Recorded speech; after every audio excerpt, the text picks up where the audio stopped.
केवल आदमी के नसीब में है। आपने कभी भी किसी गधे को हंसते हुए नहीं देखा। और यदि कभी किसी सबको गधा बनना चाहिए। यदि कभी किसी गधे को हंसते हुए देख लें तो समझ लेना ये आदमी होने की तैयारी में है। और यदि कभी किसी आदमी को गुमसुम या उदास देख लें तो समझ लेना ये वो होने की तैयारी में। गधा बनने की तैयारी।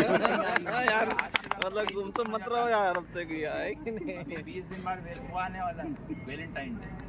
पिछली बार मैं इंदौर में था वैलेंटाइन डे। 14 फरवरी को वैलेंटाइन डे और 13 फरवरी को सारे गुलाब बिक गए। 14 फरवरी को सुबह गया गुलाब ही नहीं मिले। एक प्लास्टिक का लिया। गलत हुआ आपके साथ। सुनिए तो सही भार्गव जी, एक प्लास्टिक का लिया। सुबह से शाम तक देखा कोई नहीं मिला।